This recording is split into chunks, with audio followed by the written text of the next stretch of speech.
Hello, I'm Stephanie. I'm Josh. I'm Jackie. And I'm Gary. And we're part of the teams that are building the first two zones, the Encounter in the Dragon Isles, the Waking Shore, and the Ohn'ahran Plains. The very first zone in Dragonflight you're going to come to is the Waking Shores. It's wild, untamed land. It's waking up around you too, and the elements are just going crazy. The art team again has hit it out of the park. You'll see like a lava mountain flowing in through the beach, giant proto-dragons swooping down, gobbling up members of your expedition. We have such rife opportunities to show elementals rising up because of the crazy magic that's flying around.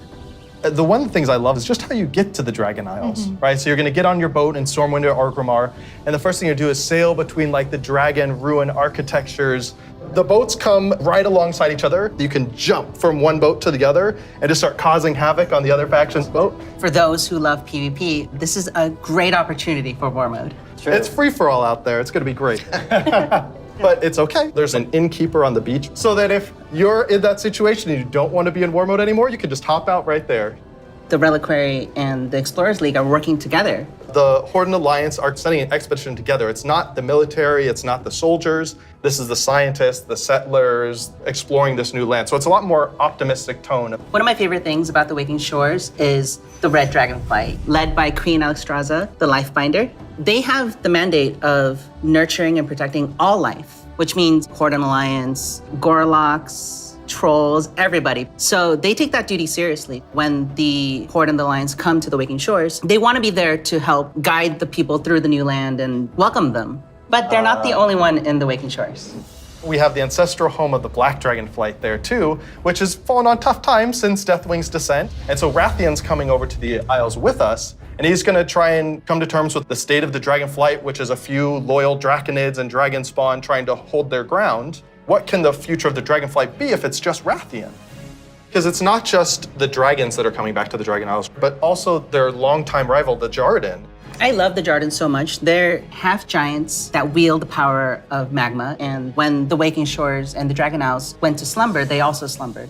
They're back now, and they are ready to raise chaos. Yeah, they're massive. They're riding giant lava mammoths, parading around, just stomping on your face. And they were the enemies of the Dragonfly for so long. They fought against the Red Dragonflight, hunted dragons down, and they're really taking this opportunity to rise up. As the Red Dragonflight have the mandate of nurturing life, they don't want to just stomp out the Djaradin completely, but they want to make sure that they don't have the power to affect those around them negatively, to make sure they don't go on a rampage and destroy the ecosystem that has been created here. And so those are awesome things in the Waking Shore, but Steph, there really is only one right answer for the best thing in Waking Shores, right? What? This is true.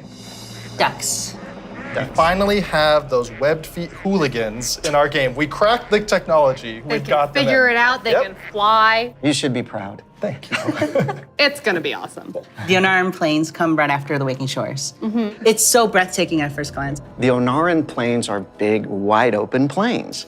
And the player is going to be constricted a little bit, and then you see this big contrast of a zone. We don't always get that opportunity, that cinematic moment where the player can have a framed view when they see this area. Come out and you got that postcard shot love of the that. plains.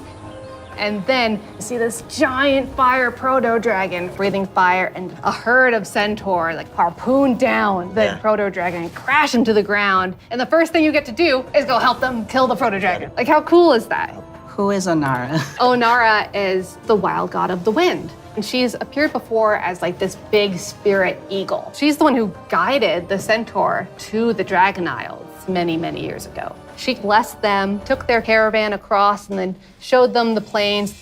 How fun at the beginning of this expansion was exploring the culture of the Centaur. The Centaur are these mighty, awesome hunters that back when they first came to the Dragon Isles, they fought the green dragons all day long. Eventually they realized that we're strong, you're strong, maybe we should stop decimating each other's people. We'll make peace, we'll make an agreement. You guys hang out in the groves and the Centaur will hang out in the plains. But now the dragons have been gone for 10,000 years. And the Centaur have come so far since then. And they've been here and they've been existing and developing their culture. They all came over as one clan led by the mighty Maruk and Tira, and they founded a new life here.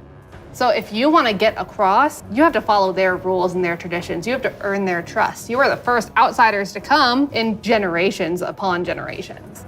The Centaur might rule the open plains, but the green dragons make their home in the groves. And those groves are absolutely gorgeous. And how great a job it is that we have where I can take all of this beautiful artwork and build these beautiful fantasy groves, high fantasy. We want to do lots of things with an open plain, and we want to be creative with that. But we're restraining ourselves by letting the zone sing, letting the horizon tell the story.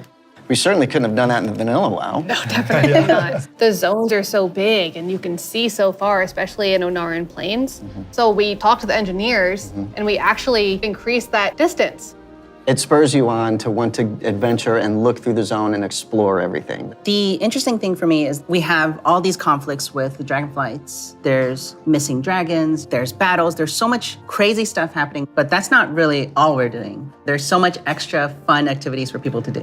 And the greatest thing is that you need to figure out exactly what's going on and help solve all the problems that are just sprouting up everywhere. We're just really excited to tell a story that's grounded in Azeroth and exploration. There's so much more to talk about. But now we're gonna have some folks talking about the next 2 zones that players are gonna experience in the Dragon Isles.